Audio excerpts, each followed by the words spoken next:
What's up, everyone? This is your girl Leah Love, and I am back for another video. And I just wanted to share an interaction that I had on my Instagram account. I went ahead and clipped or cut a piece of my post yesterday that I put here in YouTube, and I put that clip of the full video on my Instagram page. And in this video, if you haven't yet seen it yet, definitely check it out. This is where I was discussing the trashy uh, call to get your booty to the polls with the strippers. And I went on my own rant about it, but clearly someone was highly offended. And so I wanted to read through this post and then share my thoughts, which I think is really timely in regards to the Black mindset of those who persist in identifying with negative underclass behaviors. So let's go through this. So she starts by saying, "Stop putting words in my mouth. I'm not asking you to reason with me. That would require you to justify the racist statements you continue to make here, which is pointless waste of your time." I'm going too fast. Um, I'm asking you to get off your pedestal and see people as people. Even if your response to me is dripping with disdain, that so clearly communicates how much better you think you are than me. This mindset allows you to blame Black people and justify their abuse because they're trashy ghetto underclass. And thinking this way provides you an ounce of comfort, since you think that because you are not like those Black people, you are safe from the abuse. If only you could be white, so that you could forever free yourself from the Black people that keep you down. You don't represent all Black people, and neither do I. Nothing we say as individuals does our entire race a disservice. This is a racist idea that fails to see people as, I'm sorry, fails to see people as people and not racist stereotypes or caricatures. So this was her second response. However, now I am going to go into the actual video thread so that you can see her original response to my video.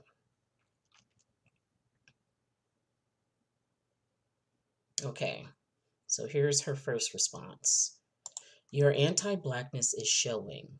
My Black womanhood remains intact even if I wouldn't opt to be in this video. They don't represent Black people because we are not a monolith. Your choices don't say anything about you. So stop perpetuating the racist idea that all Black people are the same.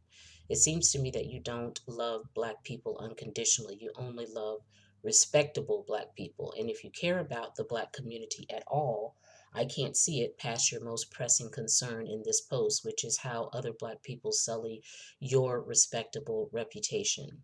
You're calling these women sinful, underclass, trashy, and losers is just a euphemism. You might as well just come out and call them the N word instead of holding up this farce of a charade that you're better than them. No one forced you to participate or watch it. Maybe try hating Black people less or just mind the business that pays you." So, um, I was going to show my response to her originally, to this original post. I think I show it. I'm waiting for the video to continue. Okay. So I want to address some things. I did tell her you are still in your victim mode, so there is no reasoning with you. Just know that by your constantly condoning Black on Black violence, hypersexualization of Black women, you are doing your entire race a disservice. I meant to type more, and then it just went ahead and sent it. And then I said, by the way, take some time and download the new movie Uncle Tom. You might really be blown away if your heart is open. You know, what I wanted to address here is several things that were stated. One of the things that I noticed with people from the quote unquote Black community, which there isn't really a Black community in that sense, there is no unity, there is no huge directive to actually save the Black community and or to at least perpetuate a more positive lifestyle and positive aims and goals rather than constantly disintegrating and going deeper and deeper in the hole, culturally speaking. But one of the things that I notice, and it's said all the time, and all Black conservatives do understand this, is that typically those who are either within the underclass, which they hate that word, but it's time to get realistic and stop babying Black people, which their liberal handlers do all the time. But you also have not only those who are actually in the underclass, but those who are considered the poor, working poor, and middle class, but that still identify to the groupthink of the Black underclass. And they have allowed social media and entertainment executives or companies to manipulate the idea of what it means to be Black. And so they have now created this whole entire narrative that the Black community is a certain set of characteristics or behaviors. And generally, what is being represented more times than not, I'm not saying 100%, but certainly more times than not, is the behaviors and the culture of the Black underclass. And that has become the quote unquote Black identity. And there is this buy in within the quote unquote Black community. Yes, we are not a monolith, and I say it all the time, but that if you do not identify with or cooperate with the burgeoning Black underclass behaviors and culture, that you are a sellout or that you don't like being Black, or that, as she stated in her comment above, you may as well go ahead and be white since you don't want to sit back and quietly condone the negative presentation of Black people in social media. And this is a problem not only amongst Black people, but of all people. When you condone negative or disturbing behaviors and simply say, oh, well, everybody for themselves, that's just them, it's none of my business. When you allow that to continue, that's how you silently stand on the side and watch the general cultural representation decline. And so, in other words, by not saying anything, you participate in it, even if you are not physically participating, but by not calling it out, by not pulling our coats and saying, hey, this isn't a good look, people, this is not a good behavior, people, you are in fact condoning it. And so that's why I mentioned even the Black on Black, um, because even though that wasn't the subject of the video that I posted, but it's the same thing with the Black on Black violence. You can rarely get a Black liberal to admit that Black on Black violence is a problem because there is the condoning, there is the, stay quiet just to get along, or there is the, implicit idea that if I speak out about Black people, then I will be seen as a traitor. And since I've been raised on this idea, even if, let's say, this person is, born into the middle class, never lived in the ghettos, never had a struggle per se, and actually rarely experienced racism, but they will buy into this running story within the Black community that they are oppressed, that Black people have been oppressed in this country, which they have during the history of the country, yes, but that and refuse to admit that things have changed. It's like they're stuck in 1959. Or 1965, and have refused to move forward, even though there is tons of evidence to the contrary that Black people are not experiencing the type of racism that they experienced in 1965. And to do so would mean that we would have to take responsibility for our own behaviors. But since we have been psychologically raised in America to think that um, all the blame has to be pushed on white people and on America in general, and because their lives are whatever they're going through, it's because of that racism. It's not because of personal choices.